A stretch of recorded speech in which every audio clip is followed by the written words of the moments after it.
القرآن يوحدنا لطريق الخير يوجهنا الله تعالى أنزله ورسول الله بسم الله الرحمن الرحيم. وبعد فلما كان كتاب المنار أوجز كتب الأصول متنا وعبارة وأشملها نكتا ودراية، ولم يشتغل بحله أحد من الشراح الذين سبقونا بالزمان ولم يعصموا عن النسيان، فإن بعض الشروح مختصرة مخلة لفهم المطالب، وبعضها مطولة مملة في درك المآرب. وقديما كان يختلف في قلبي أن أشرحه شرحا ينحل منه مغلقاته ويوضح مشكلاته من غير تعرض للاعتراض والجواب ولا ذكر لما صدر منهم من الخلل والاضطراب، ولم يتفق لي ذلك إلى مدة لكثرة المشاغل وضيق المحامل، فإذا أنا وصلت إلى المدينة المنورة والبلدة المكرمة فقرأ علي الكتاب المذكور بعض خلالي وخلص إخواني من الخطباء المعظمة للحرم الشريف والمسجد المنيف، فاقترحوا بهذا الأمر العظيم والخطب الجسيم، وحكموا علي جبرا ولم يتركوا لي عذرا، فشرعت في إسعاف مأمولهم وإنجاح مسؤولهم على حسب ما كان مستحضرا لي في الحال، من غير توجه إلى ما قيل أو يقال، وسميته بكتاب نور الأنوار في شرح المنار، والله الموفق في البداية والنهاية، وسميته بكتاب نور الأنوار في شرح المنار، والله الموفق في البداية والنهاية، وهو حسبي للسعادة والهداية، والمسؤول عنه أن يجعله خالصا لوجهه الكريم، ولا حول ولا قوة إلا بالله العلي العظيم. وبعد فلما كان کتاب المنار، قبل اس سے کہ اس پوری عبارت کا ہم ترجمہ کریں، اس کے اندر جو مشکل الفاظ آئے ہیں سب سے پہلے ہم اس کی لغوی اور صرفی تحقیق کر لیتے ہیں۔ سب سے پہلے بعدو، یہ ظرفیت کے معنی کو بتلاتا ہے، اور آپ نے پڑھا ہوگا کہ اس کی 3 حالتیں ہیں، اور 2 حالتوں میں یہ معرب ہوتا ہے اور ایک حالت کے اندر مبنی ہوتا ہے۔ تو اگر اس کا مضاف الیہ مذکور ہو تو بھی معرب ہوتا ہے، اور اگر اس کا مضاف الیہ محذوف ہو اور نسیہ منسیہ ہو، یعنی نیت کے اندر بھی نہ ہو اور نہ مذکور ہو، تو اس حالت کے اندر بھی معرب ہوتا ہے۔ اور ایک تیسری حالت ہے کہ اس کا مضاف الیہ محذوف ہو مگر محذوف معنوی ہو، تو اس صورت کے اندر یہ مبنی ہوتا ہے، اور یہاں اس کی تیسری حالت ہے، یعنی اس کا مضاف الیہ محذوف ہے، مذکور نہیں ہے مگر نیت کے اندر ہے، یعنی بات کا مطلب ہے بعد الحمد والصلاۃ، اس لیے مبنی وزم ہوگا۔ اس کے بعد منار یہ کتاب کا نام ہے، یعنی جو نور الانوار کی متن ہے اس کا نام ہے المنار۔ اس کے بعد استعمال کیا مصنف نے اوجز کہتے ہیں کہ وہ کلام جو حشو و زوائی سے محفوظ ہو، حشو و زوائی سے خالی ہو۔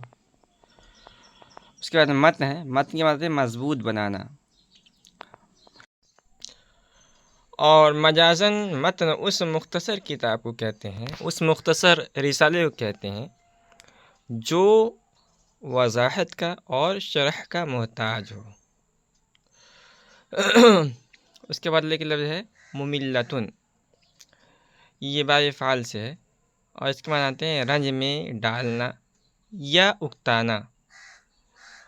اس کے بعد ہے معارب، اس کے معنی آتے ہیں حاجت مطلب۔ اس کے بعد ہے خلص، یہ اس کے معنی آتے ہیں خالص دوست، مخلص دوست۔ اس کے بعد ہے خطب جسیم، اس کے بعد آتے ہیں بڑا کام۔ اس کے بعد ہے انجاح، معنی آتے ہیں بامراد ہونا۔ وبعد فلما كان كتاب المنار أوجز كتب الأصول متنا وعبارة وأشملها نكتا ودراية۔ فرماتے ہیں کہ حمد و صلات کے بعد تو چونکہ مشہور رسالہ المنار جو اصول فقہ کے اندر ہے، یہ فقہ کی کتابوں میں متن اور عبارت دونوں لحاظ سے بہت مختصر تھی۔ اب جیسے کا ترجمہ مختصر سے کر رہے ہیں، اور باریک بینی اور حقیقت فہمی کے اعتبار سے بہت ہی جامع تھی۔ وَلَمْ يَشْتَغِلْ بِحَلِّهِ أَحَدٌ مِّنَ الشُّرَّاحِ الَّذِينَ سَبَقُونَا بِالزَّمَانِ، اور وہ شارحین جو ہم سے پہلے گزر چکے ہیں۔ تو الشراح الذین سبقونا بالزمان یعنی پہلے زمانے کے شراح جو ہم سے پہلے گزر چکے ہیں، تو وہ شراح جو ہم سے پہلے گزر چکے ہیں ان میں سے ایک بھی، ان میں سے کسی نے بھی اس کے حل مطالب کی طرف مشغول نہیں ہوئے۔ یعنی اس کتاب کی انہوں نے شرح نہیں کی، کتاب متن تھی، مختصر تھی، جو محتاج شرح تھی، محتاج بیان تھی، اور کسی نے اس کی شرح کی کوشش نہیں کی۔ وَلَمْ يَعْصِمُوا عَنِ النِّسْيَانِ، اور اگر کسی نے اس کی شرح کی کوشش بھی کی تو وہ سہو اور غلطی سے محفوظ نہ رہ سکے۔ تو پہلی بات تو ہے کسی نے کوشش نہیں کی، اور اگر کوشش کی ہے تو اس کے اندر جو غلطیاں تھیں۔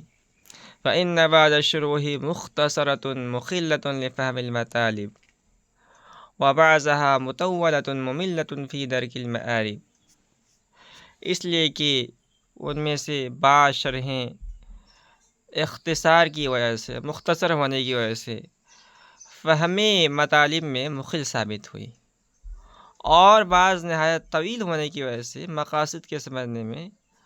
اکتا دینے والی ثابت ہوئی۔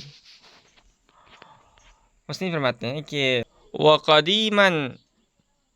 كَانَ يَخْتَلِجُ فِي قَلْبِي أَنْ أَشْرَحَهُ شَرْحًا يَنْحَلُّ مِنْهُ مُغْلَقَاتُهُ وَيُوضِحُ مُشْكِلَاتَهُ مِنْ غَيْرِ تَعَرُّضٍ لِلْاعْتِرَاضِ وَالْجَوَابِ وَلَا ذِكْرَ لِمَا صَدَرَ مِنْهُمْ مِنَ الْخَلَلِ وَالْاضْطِرَابِ۔ فرماتے ہیں کہ بہت پہلے سے، قدیم زمانے سے، یعنی میرا ارادہ تھا میں اس کی شرح لکھوں بہت پہلے سے، اور بہت پہلے سے میرے دل میں یہ بات کھٹکتی تھی، بیٹھ چکی تھی کہ میں اس کتاب کی ایک ایسی شرح لکھوں جس سے اس کے تمام پیچیدہ مسائل حل ہو جائیں۔ اسی طرح شرح کے اندر ایک خصوصیت یہ بھی ہو کہ اعتراض اور جواب سے تعرض کیے بغیر اور متقدمین شارحین سے صادر ہونے والے خلل اور اضطراب کا ذکر کیے بغیر اس کتاب کے مشکل مباحث واضح ہو جائے۔ تو یہ ان خصوصیات سے حامل ایک شرح لکھنے کا میں نے ارادہ کیا تھا۔ وَلَمْ يَتَّفِقْ لِي ذَلِكَ إِلَى مُدَّةٍ لِكَثْرَةِ الْمَشَاغِلِ وَضِيقِ الْمَحَامِلِ،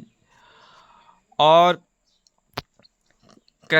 کثرت مشاغل اور مواقع کی تنگی کی وجہ سے ایک عرصے تک مجھ کو اس شرح کے لکھنے کا اتفاق نہ ہو سکا۔